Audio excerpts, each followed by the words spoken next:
오늘 하나님 말씀 같이 보겠습니다. 마태복음 5장 5절 말씀 같이 보겠습니다.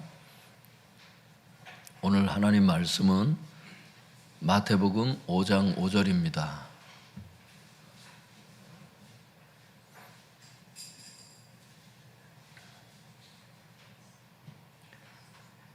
마태복음 5장 5절 같이 읽어보겠습니다. 시작. 온유한 자는 복이 있나니 그들이 땅을 기업으로 받을 것임이요.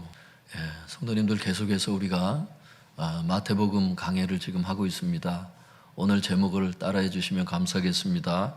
온유한 자, 온유한 자, 온유한 자, 이런 제목으로 하나님의 말씀을 전하도록 하겠습니다. 오늘 주님께서 우리에게 무엇을 말씀하시느냐 하면 예수님께서 질병을 치유하시고 성령의 역사가 나타나니까 많은 사람들이 추수가 됐어요. 그 많은 사람들이 몰려오니까 주님께서 설교를 하시는 거예요. 사람들을 많이 모아놨다고 해서 교회가 되는 게 아니고 하나님의 뜻대로 살아야 결국 교회가 되는 거니까 하나님의 말씀을 가르쳐줘서 그 사람들이 하나님의 말씀을 행할 수 있도록, 하나님의 말씀을 실천할 수 있도록 표대와 같은 말씀들을 지금 주님께서 한 말씀 한 말씀 하고 있는 거거든요. 오늘 세 번째 설교로 주님께서 온유한 자에 대해서 말씀하세요. 온유한 자가 반드시 되어야 됩니다, 여러분. 우리는 그 이유를 마태복음 5장 5절은 이렇게 말씀하세요. 우리 같이 읽어볼까요? 시작. 온유한 자는 복이 있나니 그들이 땅을 기업으로 받을 것임이요. 헬라어 원문에 보면은 이 신약 성경은 헬라어로 기록되어 있잖아요. 이걸 한글로 이제 번역을 해놓은 건데 헬라어 원문에 보면 이 성경이 이렇게 되어 있어요. 온유한 자들은 행복하다. 왜냐하면 그들이 땅을 상속받을 것이기 때문이다. 다시 한번 읽어드릴게요. 온유한 자들은 행복하다. 왜냐하면 그들이 땅을 상속받을 것이기 때문이다. 무슨 말씀이에요? 온유한 자들은 땅을 상속받을 것이기 때문에 행복하다. 이렇게 말씀하신 거예요. 여기서 땅을 상속받는다는 말은 미래 시제로 쓰였죠. 앞으로 땅을 상속받게 될 것이다. 이것을 얘기를 하는 거예요. 그럼 여기서 얘기하는 땅이 뭔가, 온유한 자가 도대체 의미하는 게 뭔가, 이것을 밝혀야 돼요. 그래야 온유한 자가 무엇인지를 알고 그런 사람이 되지요.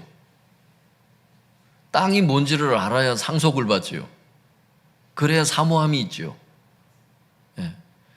그래서 제가 이 온유한 자에 대한 것을 시편 37편 설명할 때 제가 여러 가지로 설명을 드렸지만 그것을 이 시간에 전부 다 설명할 수는 없어요, 여러분. 엑기스와 같이 한 말씀으로 요약을 해서 여러분들에게 말씀을 드렸으면 좋겠는데 다행히도 학자들이 이거를 아주 엑기스로 이렇게 설명을 해놓은 데가 있더라고. 제가 그래서 이 학자들의 글을 제가 읽어드릴 테니까 오늘 마태복음 5장 5절에 대한 이 주석을 한번 잘 들어보세요. 온유한 자는 하나님의 뜻에 절대 순종하는 사람을 의미한다. 중요하니까 다시 한번 읽을게요. 온유한 자는 하나님의 뜻에 절대 순종하는 사람을 의미한다. 예수님이 말씀하신 땅은 하늘나라, 즉 천국을 의미한다. 여러분, 온유한 자는 뭐라고 설명해요? 시편 37편에도 나와 있지만 온유한 자는 하나님 뜻에 절대 순종하는 사람을 뜻하는 거예요. 하나님 말씀에 대해서 부드러운 거예요. 하나님의 감정에 부드러운 거예요. 하나님 마음이 그대로 이입되는 사람이에요. 그러니까 하나님께서 뭘 말씀하시면 심령이 부드러워서 순종이 잘 되는 사람이에요. 절대 순종하는 사람을 가리키는 거예요. 하나님 말씀에 대해서 절대 순종하는 사람. 하나님께서 무엇을 말씀하시면 절대적으로 순종하는 사람, 그게 온유한 사람이에요.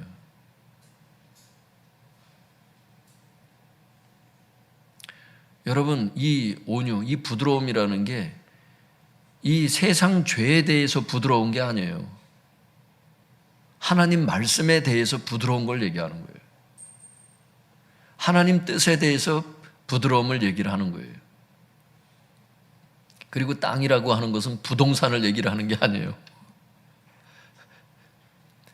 물론 천년왕국에서 하나님 나라에서 10고을을 차지하는 권세를 주는 사람도 있고 5고을을 차지하는 권세를 주시는 그런 분배도 있어요. 그런 상급도 있다고. 그러나 궁극적으로 얘기하는 여기에서 땅이라고 하는 것은 하늘나라, 즉 천국을 의미한다. 이렇게 학자들이 요약적으로 잘 설명하고 있어요. 그러니까 성도님들 5절 말씀을 본 뜻에 합해서 한번 해석을 제가 해보면 5절은 이런 뜻이에요. 한번 눈을 한번 이렇게 5절에 한번 해보세요. 하나님 뜻에 절대 순종하는 온유한 자는 천국을 상속받을 것이기 때문에 행복하다. 이거예요. 그렇죠, 여러분? 교회를 열심히 다녔는데 천국을 상속받지 못하면 어떻게 해요? 의미 없어요, 여러분. 불신자하고 다를 게 뭐가 있어요, 여러분? 교회 열심히 다녔는데 천국을 상속받지를 못해. 왜? 하나님 말씀에 절대 순종하지 않아. 헌금에 대해서 말씀하시면 불순종하고, 죄에 대해서 말씀하시고 순종하라 말씀하시면 죄를 끊질 않고, 주일 성수 말씀하시면 주일 성수 안 하고, 네가 다니엘처럼 어디에 있든지 때로는 교회에 나올 수 없는 포로로 끌려간 다니엘처럼 네가 그런 바쁜 상황 속에서 있다 할지라도 하나님을 전적으로 섬길 수 있는 기도 생활을 해라 말씀하시면 순종해야 되거든요. 여러분, 하나님은 이 66권을 예수님을 믿자 말자 바로 그냥 이걸 다 살아라 이렇게 하시는 분은 아니지만 영적 나이에 맞게 그때그때 비추시는 게 있는 것을 알 수 있기를 바랍니다. 근데 계속 어린애 짓을 하고 아직도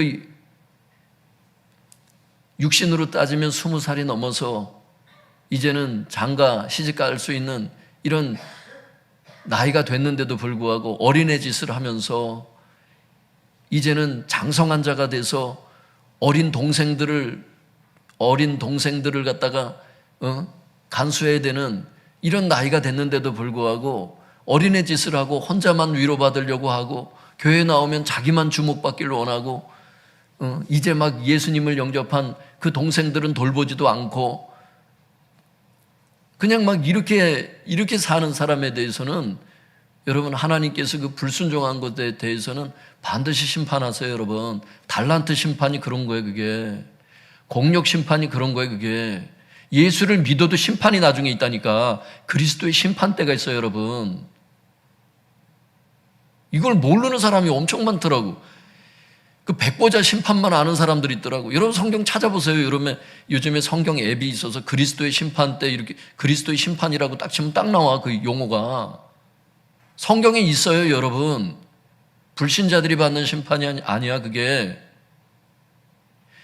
예수님을 네가 영접한 이후에 네가 예수님을 믿음으로 칭의를 받죠. 이신칭이죠. 예수님을 믿음으로 구원을 받는 것을 알 수 있기를 바랍니다. 근데 그 믿음이 행함이 있는 믿음인지 그 자체가 행함이 없는 그 믿음은 그 자체가 죽은 것이라 그 믿음으로 구원을 받을 수 있겠느냐? 야고보서 2장이 말씀하잖아요. 믿음도 죽은 믿음이 있고 산 믿음이 있어요. 여러분, 믿음으로 구원함을 받는데 그 믿음이 행함을 수반할 수 없는 믿음이라면 죽은 믿음이라는 거예요. 여러분, 그 믿음 갖고는 구원을 받을 수 없다는 겁니다. 이렇게 설명을 하면 어떤 사람은 행위로 구원받습니까? 이런 사람이 있어요. 아니요, 믿음으로 구원을 받는데 그 믿음이 산 믿음이었는지 죽은 믿음이었는지에 대해서 행위로 심판하신다니까. 하나님께서. 행위 구원은 이단 사설이에요. 여러분, 근데 행위 심판은 성경에 나오는 정통이에요. 여러분, 한번 따라해 볼까요? 행위 구원은 이단 사설이고 행위 심판은 성경적인 것이다. 로이드 존스 목사님이 행위 심판을 얘기를 하잖아. 이 시대에 여러분 최고 지성인이라고 하는 복음주의 신학자 여러분, 존 스토트가 여러분 행위 심판은 여러분 신약 전반에 걸친 하나님의 진리의 말씀이라고 얘기하고 있잖아. 행위 구원은 아니에요. 믿음으로 구원을 받는데 행위 심판을 하나님 하세요. 그래서 달란트 심판을 반드시 하십니다. 하나님께서.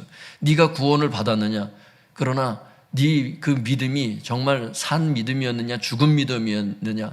산 믿음이었으면은 동전의 앞면과 뒷면과 같거든요. 앞면이 정말 살아있는 믿음으로 네가 구원을 받았다면 행함이 동전의 뒷면이거든요. 행위와 이 믿음이 동전의 앞면과 뒷면과 같아서 참된 믿음은 참된 행위를 수반합니다. 그래서 야고보서의 가르침이에요. 그게 로마서의 가르침이고, 칭의의 목적도 여러분, 칭의의 목적이 뭐예요? 로마서 6장에 보면 성도님들 이런 말씀이 있어요. 그 칭의에 대해서 말씀하면서 칭의의 목적이 뭐냐? 우리로 또한 새 생명 가운데서 행하게 하려 함이라. 우리를 구원시켜 주신 그 칭의의 목적이 새 생명 가운데 행하게 하려 함이라. 새 생명 가운데 행한다는 게 뭐예요? 순종의 삶 때문에 여러분 하나님의 뜻대로 살게 하기 위해서 여러분 예수님께서 우리를 구원해 주신 거래요. 그런데 칭의를 받았다면서 맨날 죄짓고 불순종하고 하나님 뭔 말씀하시면 맨날 어린애 짓이나 하고, 여러분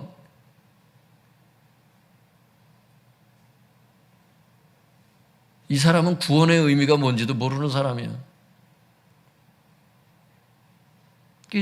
총신대 여러분 이한수 교수님이 여러분 행위 구원이 성경적인 행위 심판이 여러분 하나님의 정통적인 심판의 방법이라고 얘기를 하잖아요. 이영경 교수님이 여러분 행위 심판에 대해서 얘기하고 있고, 여러분 미국에서 가장 유명한 교수 중에 하나인 김세윤 박사가 여러분 하나님은 행위 구원은 아니지만 행위 심판을 반드시 하신다는 거 아니에요. 달란트 심판을 반드시 하신다는 거예요, 하나님은. 근데 많은 사람들이 행위 구원과 행위 심판을 분별도 못해요, 여러분. 행위 구원이 뭔지, 행위 심판이 뭔지 이 분별 자체를 못한다니까. 목사님 중에서도 그걸 모르는 사람이 엄청 많아요.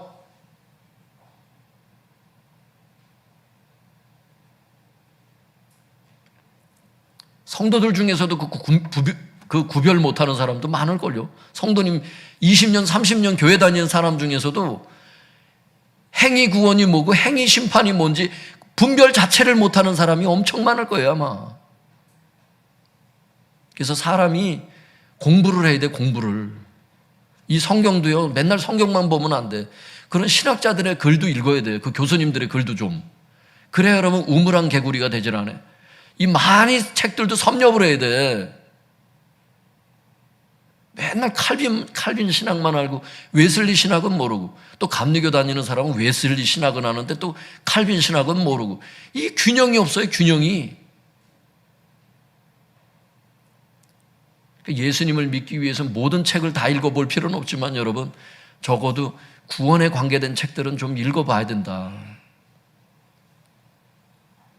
그래서 어떤 사람은 여기 이제 이렇게 온유한 자라고 하는 것은 하나님 뜻에 절대 순종하는 사람이고 땅은 천국을 의미한다 그러니까, 이 말씀을 읽기 전에는 예수님 믿으면 다 구원받고 천국 가는 줄 알아. 칭의 받으면 다 천국 가는 줄 알아. 달란트 심판이 있는데 슬피 울며 이를 가는 사람들이 나오는데,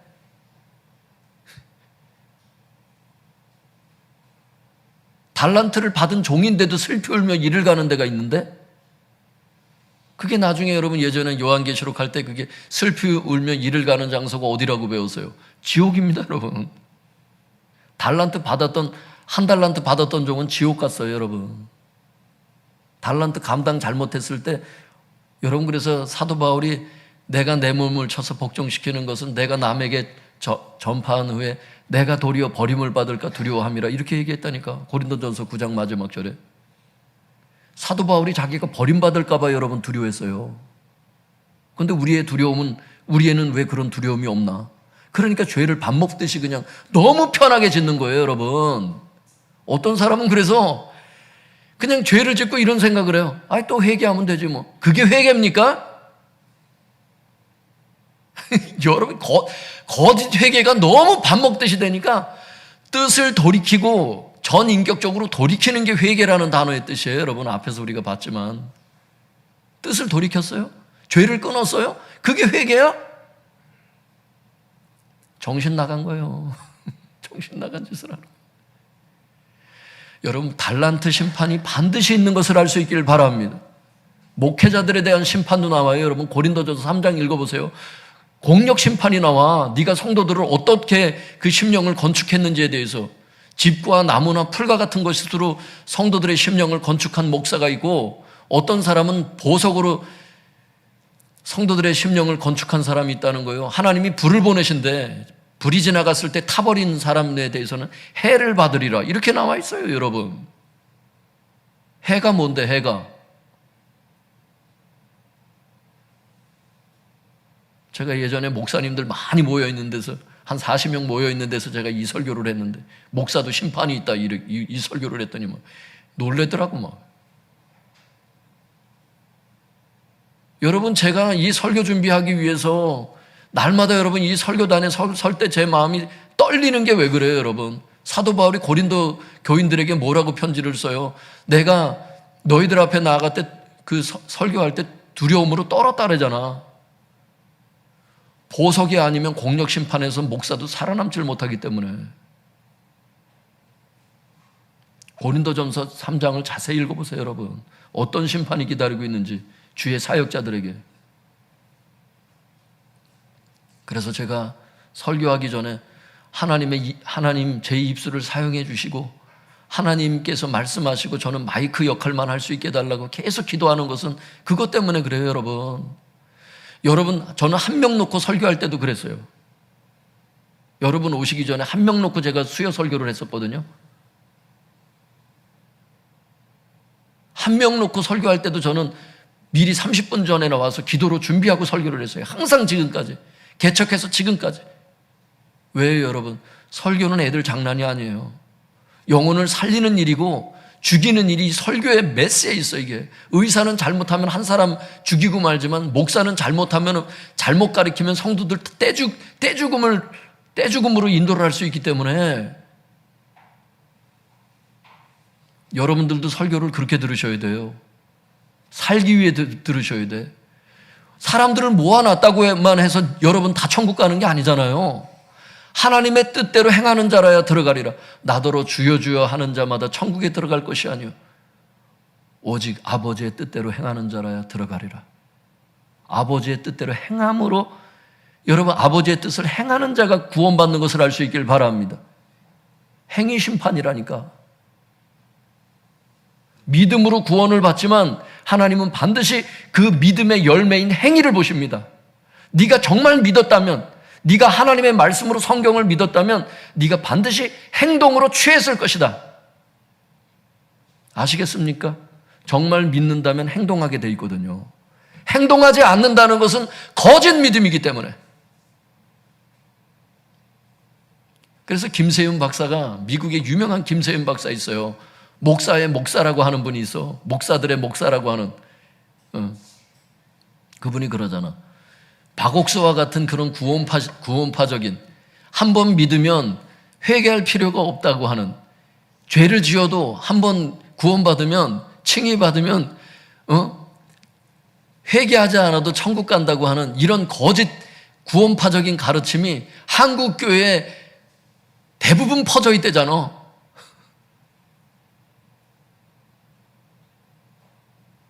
존 스토트 목사님이 이런 설교를 했더라고요.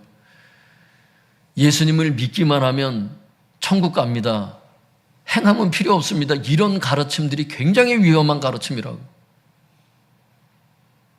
그런 뉘앙스로 가르치는 전도, 그런 뉘앙스로 하는 설교, 행위 심판은, 달란트 심판은 없는 것처럼 이렇게 가르치는 이 설교와 그런 전도가 굉장한 기독교에게 해악을 끼친다고 하는 게 로이드 존스 목사님의 여러분 설교예요. 여러분, 영국의 로이드 존스 목사님이 여러분 얼마나 위대한 설교자고 여러분 목사님들이 추앙하는 사람이야. 그런데 그렇게 설교해. 그 사람이 지금은 돌아가셨지만. 뭘 알고 얘기를 해야 되는데 모르니까. 세례만 받으면 구원받는 줄 알아. 어떤 사람은 예수님은 반드시 물으세요. 네가 예수님을 영접하고 세례를 받았으면 세례 이후에 어떤 삶을 살았는지 반드시 보신다니까, 하나님께서. 정상적인 믿음은 저는 제가 볼 때 이거 같아요. 예수님, 나 같은 죄인을 위해서 십자가에 달려 돌아가셨습니다. 제가 이제부터 사는 삶은 예수님의 영광을 나타내는 삶이 되길 원합니다 하면서 감사의 삶을 사는 삶, 순종에 사는 삶, 이게 진짜 구원받은 사람의 믿음입니다. 진짜 믿음이에요, 그게. 여러분 가운데 믿음이 지금 퇴색되고 옛날 그 예수님을 사랑해서 믿음으로 받은 그 구원이 감사해서 순종했던 그 삶이 퇴색됐던 이런 사람들이 있다면 다시 회복할 수 있길 바랍니다. 구원이 그렇게 간단치가 않더라고, 성경을 보니까. 여러분, 거짓 가르침에 여러분 속지 않길 바랍니다. 그러니까 여러분, 밥 존스 목사님이 동맥이 터져가지고 실제 자기가 죽어보니까 자기 영이 머리에서 빠져나가 천국을 향해서 가는데 주님께서 그 말씀 하시더라고요. 지금 네 당시에 교회에 다니는 사람 중에 4% 정도만이 구원을 받는다고. 100명 중에, 교인 100명 중에 4명 정도 구원을 받는데, 그때 당시 밥 존스 목사님이 죽어서 그 천국에 가보니까. 그러니까 여러분 보세요. 요한계시록에 봐봐. 사대교회에 말씀하시면서 뭐라래? 사대교회에게 말씀하시잖아요. 주님의 교회, 7교회 중에 하나인데 말씀하세요. 네가 살았다 하는 이름은 가졌으나 죽은 자로다. 네 교회에 흰옷 입은 자가 몇 명이 있어. 그 전체 교회에 흰옷 입은 사람이 몇 명밖에 없다고 말씀하시잖아. 요한계시록 3장에 보면. 이게 다 무엇을 얘기를 하느냐? 겉모양만 그리스도인인 척하고 다니는 사람들이 엄청 많았다는 거예요. 그때 당시도. 겉모양만 그리스도인이 누구예요? 말씀대로 순종하지 않는, 말씀에 불순종하는 삶을 살면서도 하나님께서 찔림을 주셔서 죄에 대해서 찔림을 주는데도 회개하지 않고 계속 죄를 지으면서도 교회 다니는 사람이, 그 거짓 그리스도인들이 그렇게 많다는 거예요, 여러분. 저는 여러분 요즘에 이 생각이 들어요, 성도님들. 그 말씀은 좀 한번 찾아봤으면 좋겠어요. 야고보서 1장 22절 한번 볼까요? 이건 제가 오늘 읽으려고 했던 건 아닌데 이 말씀이 생각이 납니다. 신약 372쪽이에요. 신약 성경, 구약 성경 구분할 줄은 아시죠? 신약 성경 잘 구분해 보셔서 신약 성경 372쪽을 펴보세요.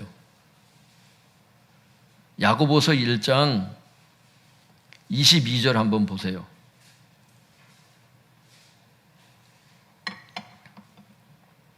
야고보서 1장 22절 한번 같이 읽어볼까요? 시작.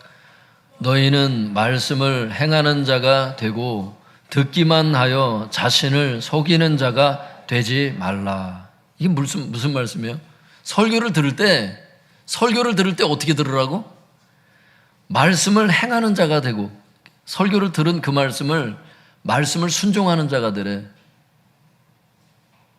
근데 어떤 사람 되지 말래요? 듣기만 하고, 설교를 듣기만 하고, 말씀을 듣기만 하고 행동하지 않고 자기 자신을 속이는 이런 사람 되지 말래. 참 무서운 말씀이라고 봐, 저는. 맨날 설교는 들어. 안 듣는 사람보단 저는 좋다고 생각합니다. 그런데 설교를 듣고 어떻게 하는 거예요? 듣기만 하고 자기 자신을 속여. 자기도 알아. 근데 맨날 양심을 지지 눌러. 그 자기를 속이는 행위죠. 불순종하면서도 순종하는 척하고 다니는. 참 무서운 말씀이에요, 여러분. 이런 말씀들이.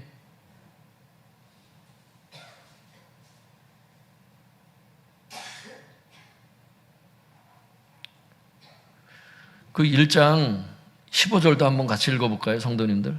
1장 15절 시작. 욕심이 잉태한 즉 죄를 낳고 죄가 장성한 즉 사망을 낳느니라. 죄를 어떻게 짓는지 죄 짓는 단계가 나와요, 거기 보면.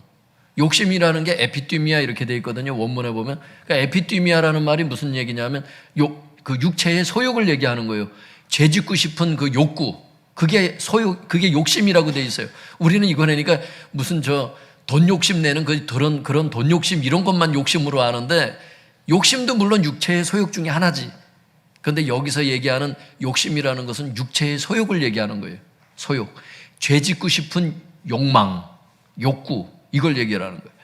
그러니까 죄 짓고 싶은 그 욕심이 잉태하면 마음에 품으면 이런 뜻이거든요. 이게 잉태한다는 이 단어가 그 꽉 움켜쥐다, 마음에 품다, 임신하다, 붙잡다 이런 뜻이에요. 그러니까 죄 짓고 싶은 마음을 꽉 움켜잡으면 어떻게 되는 거예요? 죄를 낳게 된대.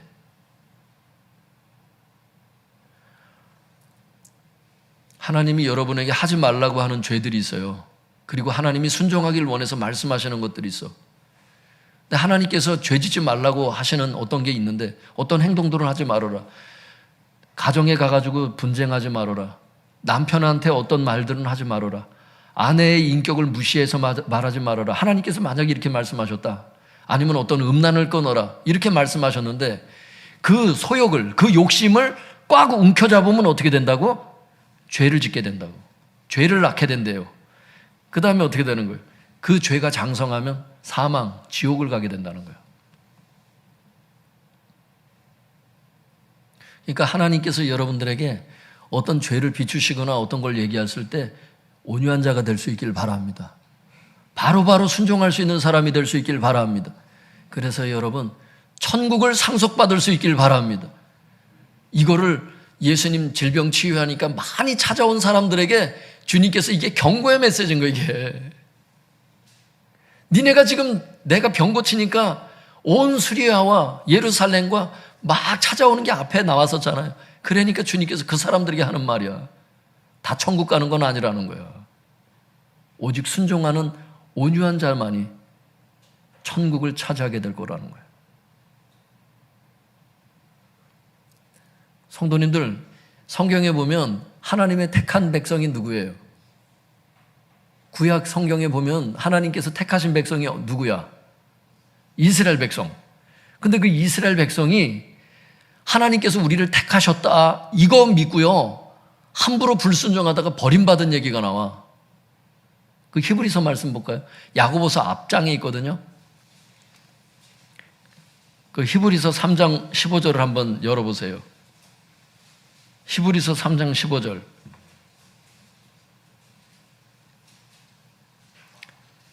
히브리서 3장 15절을 같이 읽어보겠습니다.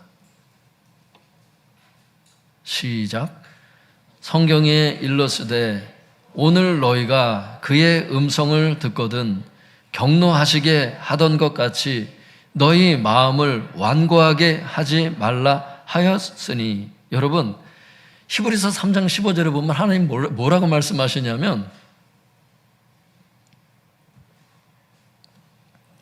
하나님의 음성을 들을 때 하나님께서 뭘 말씀하시면 어떤 자세로 들어야 되느냐? 어떤 자세로 들으래? 마음을 완고하게 하지 말래.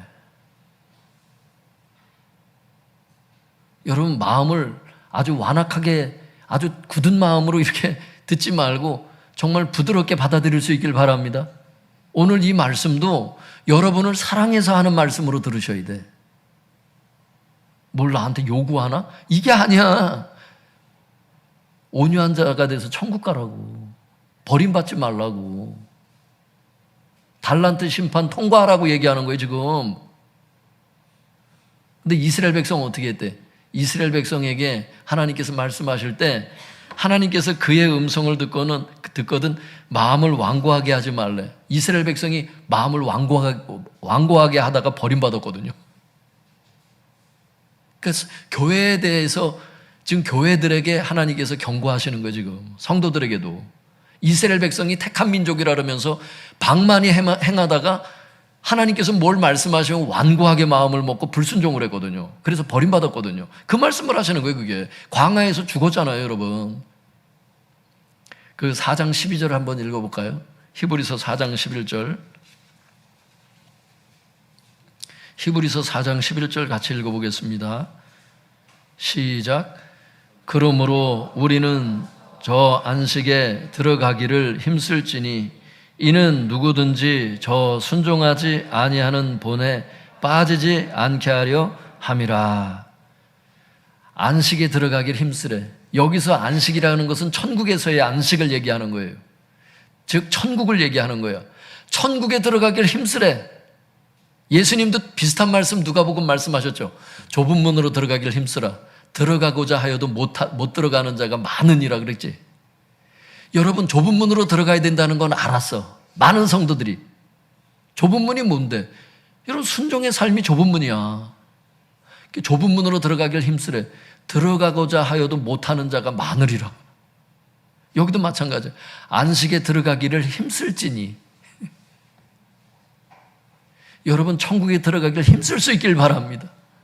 이 대충대충 신앙생활에서 되는 게 아니야. 주먹구구식으로 그냥 막 살아서 되는 게 아니야. 성경대로 신앙생활해야 여러분 구원받아요. 나중에 그 행위 심판에 대해서, 달란트 심판에 대해서 하나님께서.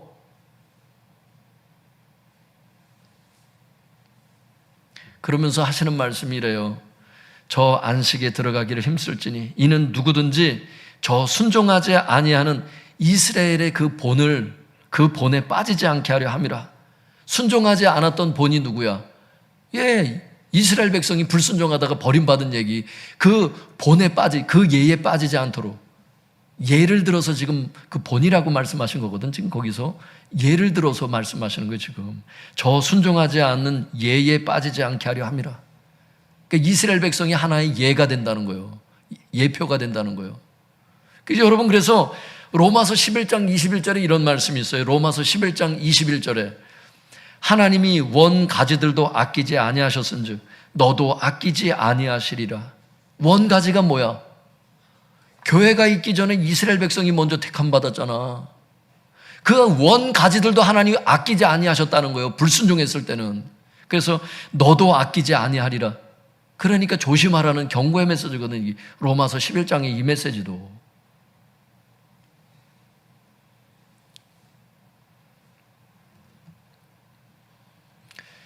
결국 하나님께서 지금 뭘 말씀하시는 걸까요, 성도님들? 오늘 이 말씀을 통해서, 이 수많은 말씀을 통해서 하나님께서 우리에게 뭘 말씀하시는 걸까요? 하나님의 음성을 듣거든 마음을 강팍하게 하지 말고 절대 순종하는 온유한 자가 되어서 천국을 상속받는, 천국에 꼭 들어가는 그런 사람이 되어라. 이 말씀 아니겠어요?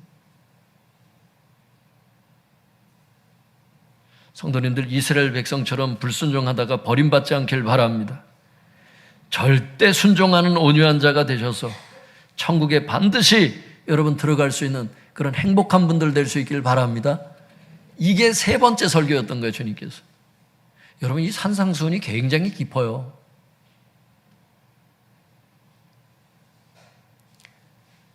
제가 이 산상수훈을 그때 설교를 할 때 학자들의 글만 제가 11가지, 12가지 종류의 주석들을 놓고서 쭉 펼쳐놓고 제가 연구하면서 이거 설교를 했거든. 정말 교단을 총망라해서 진짜 너무 깊어. 근데 제가 온유한 자에 대한 이 메시지를 제가 빨래처럼 짤 수만 있다면 이렇게 요약해서 여러분들에게 보여줄 수 있겠더라고. 제가 고민 많이 했어요. 예전에 했던 설교 그냥 또 들고 와서 하는 게 아니에요, 제가. 예전에 건 너무 길어.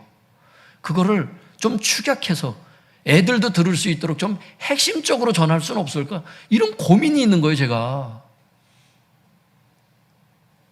성도님들, 온유한 자는 복이 있나니 저희가 땅을 기업으로 받을 것이며, 이거는 여러분 무슨 얘기냐면 하나님 말씀에 절대 순종하는 자에 대한 행복을 노래한 거예요.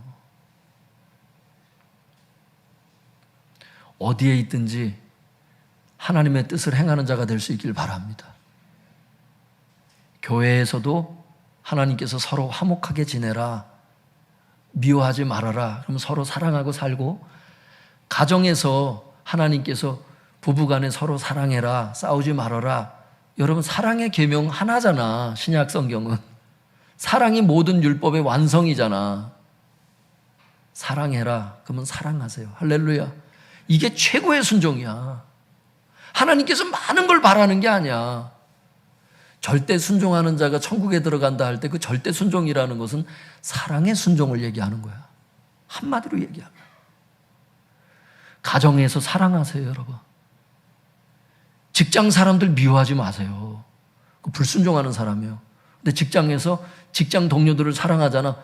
그 사람은 율법을 지킨 사람이야. 율법의 완성이니까. 믿습니까? 아내를 사랑하고 남편을 사랑하고 자식들을 사랑하고 자식을 미워하지 말고 부모를 사랑하고 부모를 잘 섬기고 할렐루야. 하나님께서 내 부모를 공경하래잖아. 부모님한테 함부로 말하지 말고 부모님을 잘 섬기고 할렐루야. 그게 순종이라는 거예요. 하나님은 순종이 어디 멀리 있는 게 아니에요. 일확천금을 바치라는 게 아니에요. 하나님이 사랑의 삶을 살라는 거야. 내가 직장에서 커피를 타서 사람들을 즐겁게 할 수 있다면 커피를 타라는 거야. 그게 순종이야. 그게.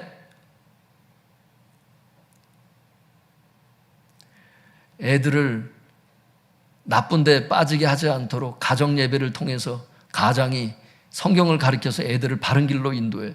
여러분, 사랑이에요, 사랑. 순종이야, 순종. 여러분, 최고의 순종은 사랑 하나인 것을 알 수 있길 바랍니다. 그래서 여러분 마음 가운데 상처를 줬던 사람이 있을 수 있어요. 너무 용서하는 게 힘들어. 그러나 주님께서 용서하라 그러잖아요. 왜냐하면 내가 너를 용서했기 때문에. 너의 주홍같이 그 붉은 그 죄들을 내가 다 용서를 했고 너의 그 수많은 죄를 용서했으니까 너도 용서하는 삶을 살아라. 그거를 받아들이고 온유하게 받아들이고 정말 용서하기 싫었지만 용서했던 그 사람, 여러분 하나님께서 천국에서 기억하실 것입니다. 너는 착하고 충성된 종이다. 너는 달란트를 잘 감당했다. 내가 용서의 마음을 네 마음에 부었는데 네가 그걸 장사를 잘했다. 그 달란트로 네가 장사를 잘해서 달란트를 많이 남겼구나.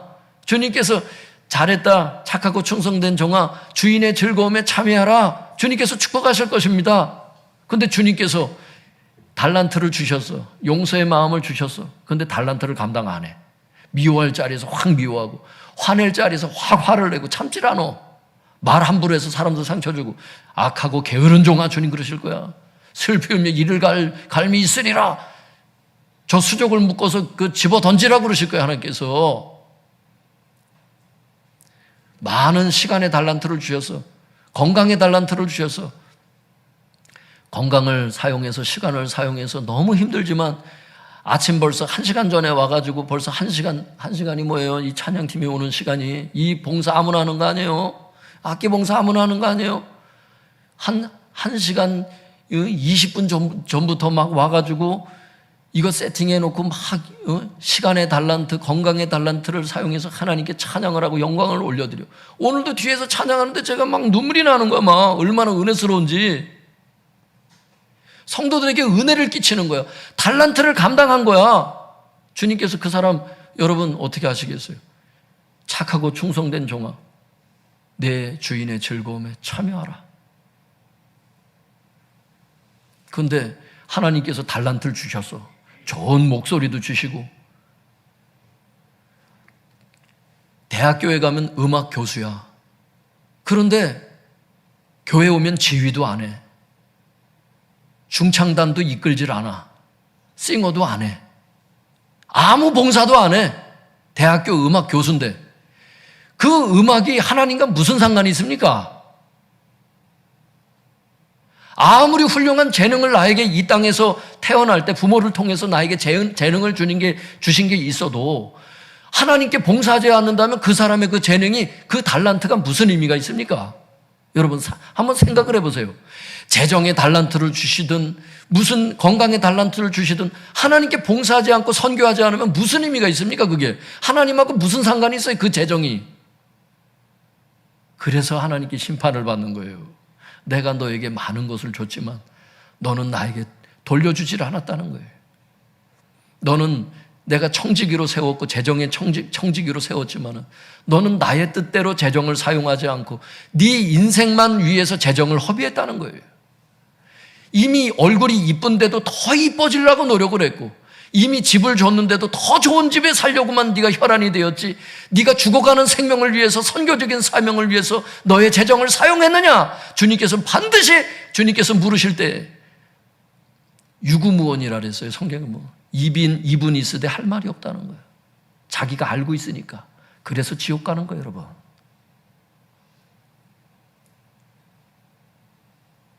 저는 하나님께서 우리 성도님들에게 어떤 달란트를 맡기셨는지는 몰라요. 그런데 하나님께서 주신 그 어떤 달란트든 하나님하고 관계 있게 사용할 수 있기를 바랍니다. 하나님께서 뭘 말씀하시면 여러분 순종할 수 있기를 바랍니다. 아까도 말씀드렸어요. 최고의 순종은 사랑입니다. 미워하고 용서하지 않는 것은 최고의 불순종이에요. 부모를 미워하고 부모를 서운하게 여기고 나를 어렸을 때 길렀던 걸 자꾸 상상하면서 자꾸 그렇게 하고, 하나님께서 네 부모가 주지 못할 사랑을 내가 너에게 다 덮어서 네 상처를 다 치유하겠다고 말씀하시는데도 나는 사랑이 부족하다 그러면서 계속 부모 원망하고 미워하고, 여러분 하나님께서 여러분 그 생명을 어떻게 보실까요? 내 아들 예수 그리스도를 십자가에 달려서 네 생명 살리려고 그 애를 써서 그렇게 살려놨더니 구원의 은혜에 합당한 삶을 살지 않고 달란트를, 그 사랑의 달란트를 받아놓고도 쓰지 않았다면 하나님께서 뭐라 하실까요? 여러분 사랑할 수 있기를 바랍니다. 그래서 천국의 주인공들 될 수 있기를 바랍니다. 이 메시지들을 여러분만 가지시면 안 돼. 여러분 주변에 있는 사람들에게도 이 메시지를 전하셔야 돼요. 왜? 여러분 주변에 있는 사람들이 달란트 심판이 있는 것도 모르는 사람이 있을 수 있잖아. 하나님의 준엄한 심판이 있다는 걸 모르는 사람이 있을 수 있잖아요.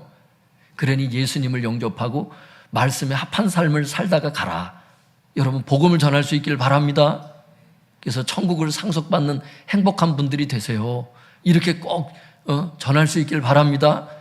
그래야 그 사람들도 마음의 준비를 하고 하나님을 만나지.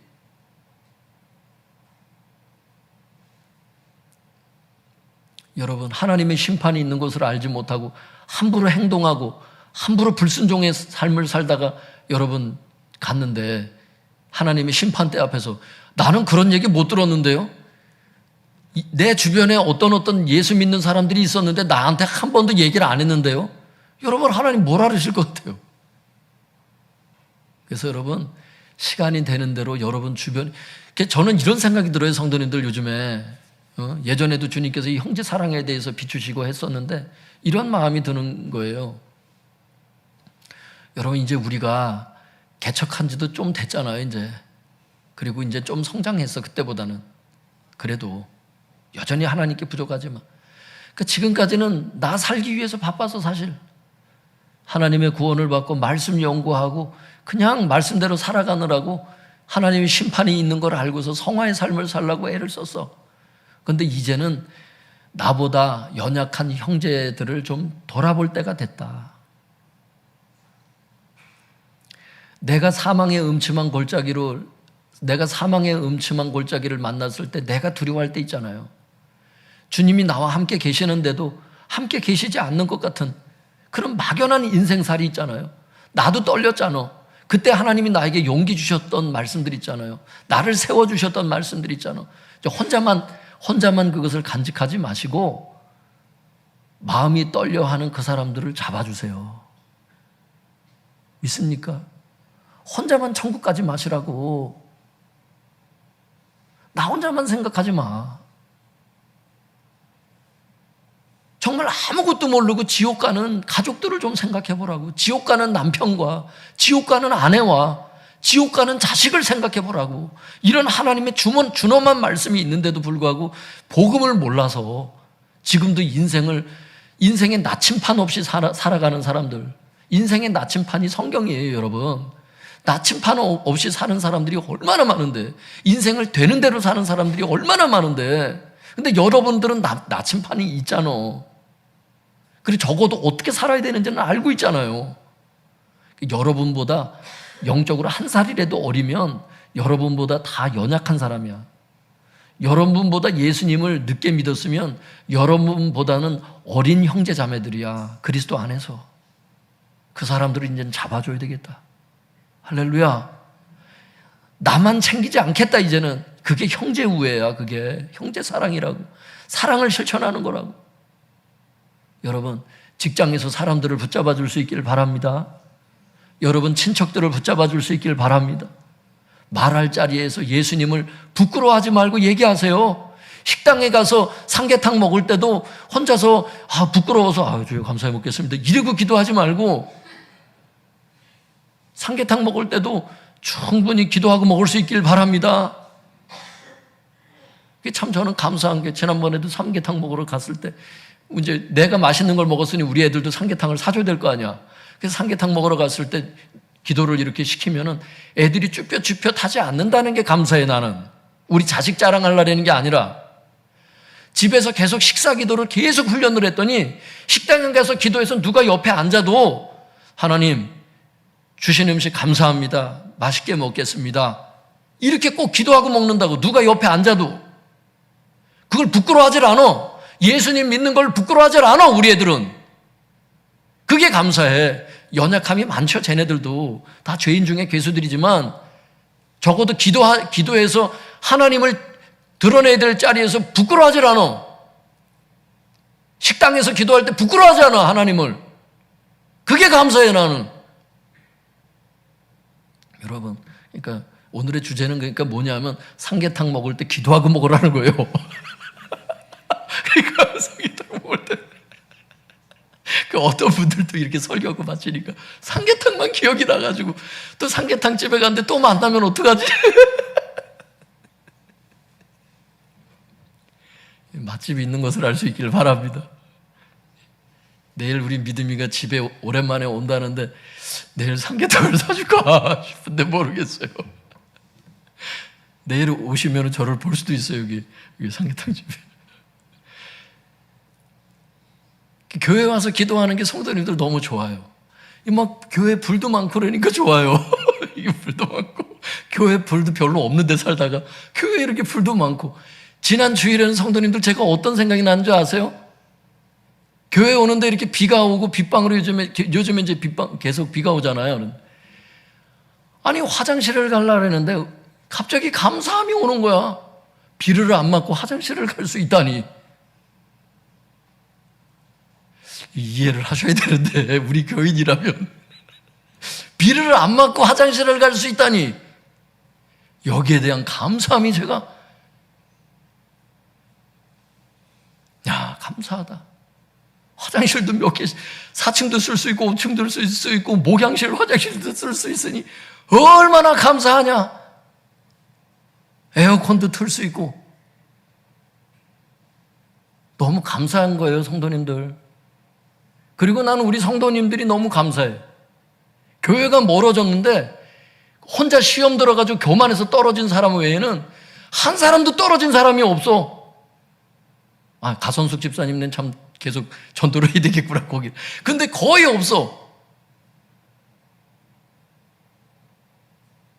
참 이렇게 거리가 멀어지고 그러면 성도님들이 힘드실 수 있을 텐데 뒤를 쓰시고 나오시는구나. 이런 걸 생각할 때 우리 성도님들한테 너무 고맙고 감사해. 우리 재훈이도 너무 감사해.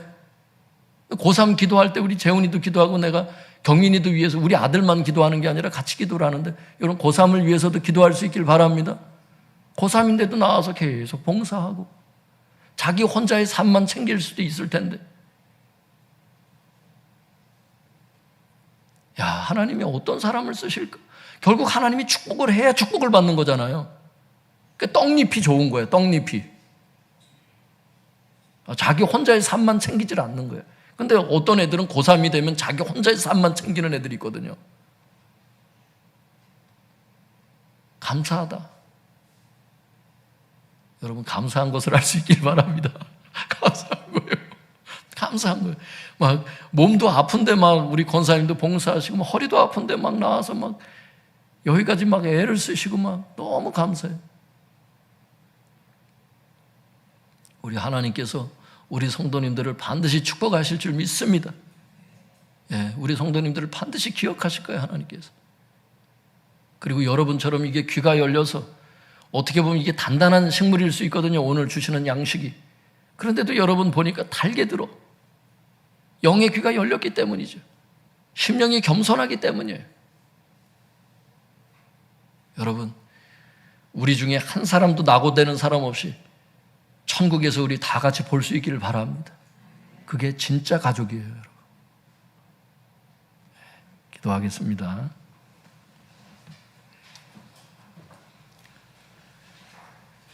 기도하실 때 오늘은 우리 목회자들이 각 성도님들을 안수하면서 좀 축복하는 시간을 가지세요. 오늘 우리 성도님들을 마음껏 축복하는 하고 싶은 마음이 제 마음에 충만합니다. 오늘 주님께서 부어주시는 마음이라고 생각해요. 우리 교육자들도 기도하는 마음으로 주님께서 안수해 주시기를 바라는 마음으로 간절히 기도하세요. 우리 성도님들께서는 오늘 말씀을 기억해서 주님 말씀에 제가 마음이 부드러운 사람이 되어서 순종 잘해서 천국을 기업으로 받게 하여 주옵소서, 이렇게 기도할 수 있기를 바랍니다. 그리고 불순종했던 죄가 혹시 있었다면 회개하세요. 하나님 용서하실 줄 믿습니다. 우리 주여 주여 세 번 부르짖고 우리 통성해서 기도하겠습니다.